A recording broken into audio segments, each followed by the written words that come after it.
وہ ان میں سے معین مقدار کے مطابق ہی اللہ تعالیٰ انہیں نازل کرتا ہے۔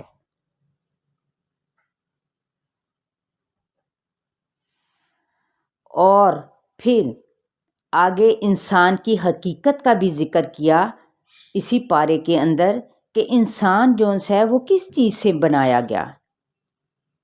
ایک سوکھی مٹی کے سڑے ہوئے گارے سے پیدا کیا گیا، کہیں پہ اس کو ایک نطفہ یعنی ایک پانی کی حقیر سی بوند بتایا گیا، لیکن انسان ہے کہ وہ اپنے آپ کو پتہ نہیں کس تکبر میں مبتلا کر بیٹھا ہے کہ وہ بہت بڑی کوئی چیز ہے، جبکہ دیکھیں اس کی تخلیق کس چیز سے ہوئی ہے، مٹی کے سڑے ہوئے گارے سے، اور اسی مٹی کے اندر اسے جانا ہے۔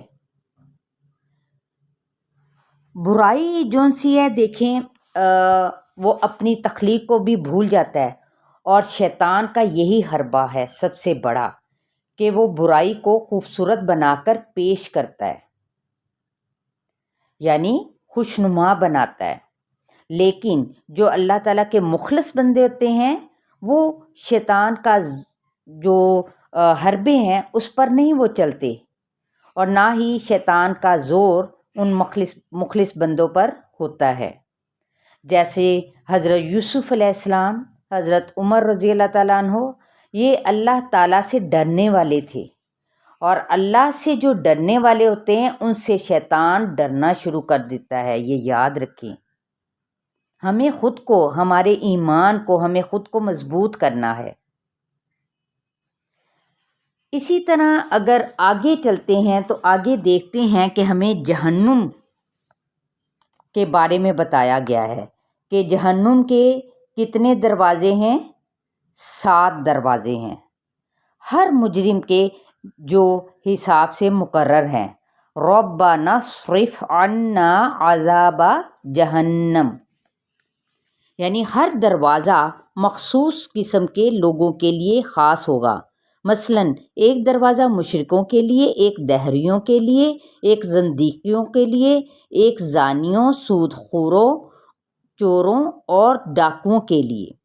یا پھر یہ 7 دروازوں سے مراد 7 طبق اور درجے ہیں۔ پہلا طبق یا درجہ جہنم ہے، دوسرا نطی، پھر حطمہ، پھر سعیر، پھر سقر، پھر جحیم، پھر حاویہ۔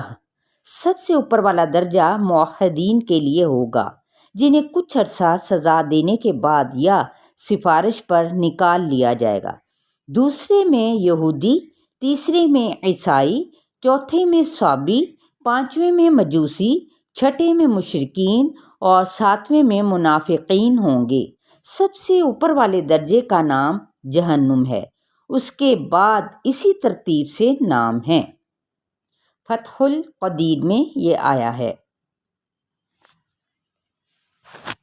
اسی طرح سے دیکھتے ہیں تو سورہ الفاتحہ ہے، اس کے اندر بھی 7 آیات ہیں جو کہ ہر نماز میں بار بار دہرائی جاتی ہیں، جو دعا اور شفا بھی ہے۔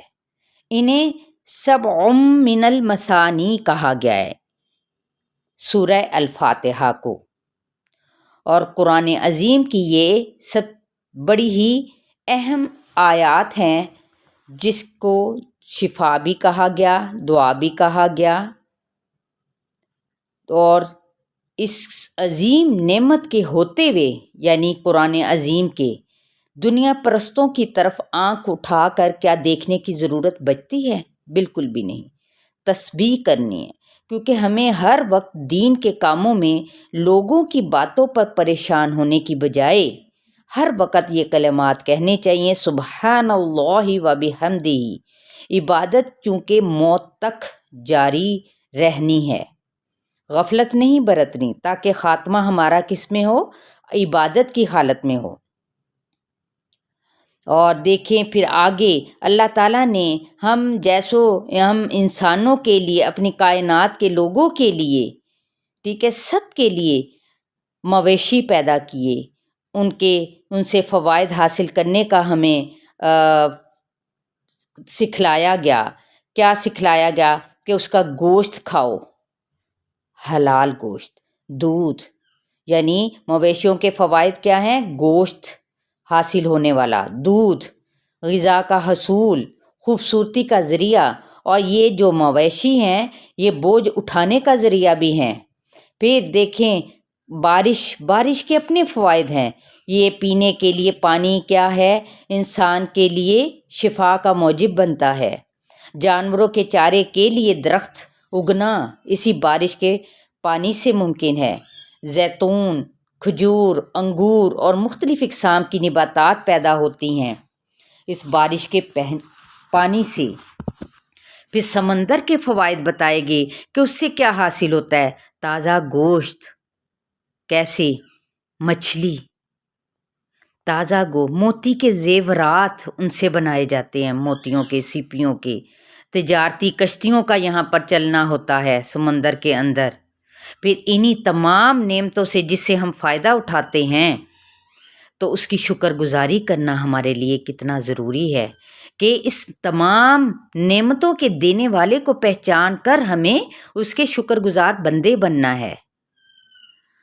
اور جب کہ اللہ کے اس کی ناشکری کرنے کے ساتھ ہم کیا کرتے ہیں کہ جن اللہ کے سوا جن زندہ یا فوت شدہ کو پکارا جاتا ہے وہ سب کیا ہیں؟ مردہ ہی تو ہیں۔ تو کیا ہم اس کی شکر گزاری کر رہے ہیں اس کا یہ عمل کر کے؟ نہیں، نعمتیں دینے والا کوئی اور ہے، یعنی ہمارے رب العزت کی ذات ہے، اور ہم سمجھتے ہیں کہ ہمیں کوئی اور کسی کے ذریعے سے پہنچ رہا ہے۔ نہیں، یہ تو پھر بے جان ہے، یہ ساری چیزیں یہ مردہ ہیں، کوئی طاقت نہیں رکھتے۔ ان کو سجدہ کرنا، ان سے دعا کرنا، یعنی جو فوت ہو چکے ہیں، تو یہ کیا کہلاتا ہے؟ شرک کہلاتا ہے۔ خیر کس میں ہے؟ اللہ کی کتاب میں، جو کہ دنیا اور آخرت میں خیر پہنچانے کا ذریعہ ہے، اور خیر پہنچانے کے ساتھ وہ جنت میں جانے کا بھی ذریعہ ہے۔ یہی آخرت میں خیر پہنچانے کا ذریعہ ہے۔ صالح عمل کے بدلے کے طور پر ہمیں جنت ملے گی۔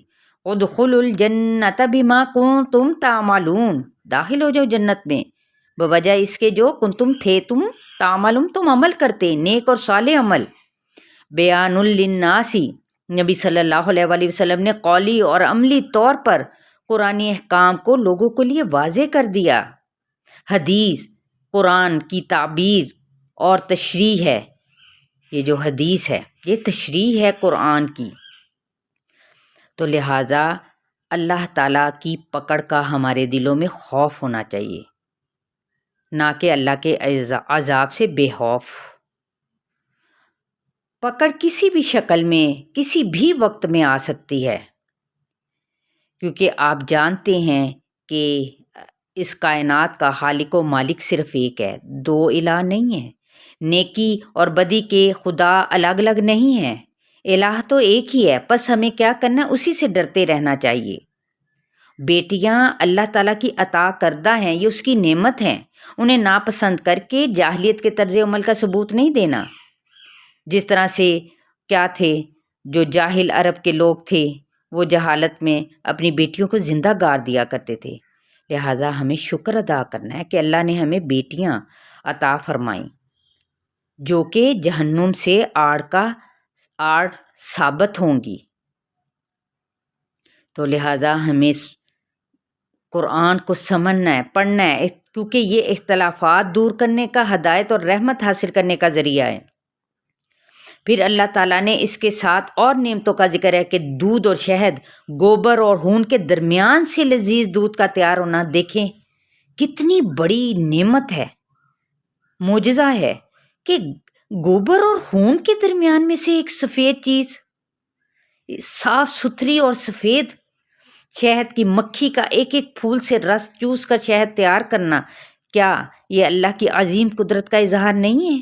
دودھ پینے والوں کے لیے ذائقہ دار اور شہد شفا کا ذریعہ نہیں ہے؟ جی ہے۔ یہ حکم الہی ہے کہ ہمیں ان تمام باتوں میں اللہ تعالیٰ کا، اس کی نعمتوں کے ساتھ شکر ادا کرنا ہے، عدل، احسان اور صلہ رحمی کرنی ہے۔ یہ ہمیں اللہ تعالیٰ نے حکم دیا ہے۔ فحش، منکر اور زیادتی سے باز رہنا ہے، رب کے راستے کی طرف چلنا ہے۔ جو چیزیں سکھائی گئی ہیں، جو احکامات دیے گئے ہیں، ان پر عمل کرنا ہے۔ حکمت، اچھی نصیحت اور عمدہ اسلوب کے ساتھ، اور پھر اوروں کو دعوت بھی دینی ہے۔ چلیے آئے ہم عہد کرتے ہیں کہ اللہ کی دی ہوئی نعمتوں کا احساس کر کے اس کا آج ہی سے ہم شکر ادا کرنا شروع کر دیں گے کہ یار باری تعالیٰ تیرا لاکھ لاکھ احسان ہے، شکر ہے، ورنہ ہم تو اس قابل بھی نہ تھے۔ یہیں تک ہمارا 14ویں پارے کا خاص اس کے اندر سے کچھ پوائنٹس ہیں، تو ان کو ہم نے سمجھنا ہے کہ شکر گزاری کرنی ہے، اللہ کی نعمتوں کا اعتراف کرنا ہے، اور پھر اللہ کے احکامات پر عمل کرنا ہے، اس کی کائنات کو دیکھنا ہے، اس پہ غور و فکر کرنا ہے کہ اللہ نے کیا کیا چیزیں ہمارے لیے بنائیں خوشنما، اور پھر جو جہنم کے ہیں، جہنم کے دروازے جو کہ 7 بتائے گئے ہیں، ہمیں ان میں جو جن کیٹیگریز کے لوگ ان کے اندر شامل ہیں، ہمیں ان میں سے شامل نہیں ہونا، ہمیں جنت کے دروازوں میں سے داخل ہونا ہے، اور اس کے لیے ہمیں جنت کا سودا کیونکہ آسان نہیں ہے، اس کے لیے محنت کرنا ہے۔ چلے جی، السلام علیکم ورحمۃ اللہ وبرکاتہ۔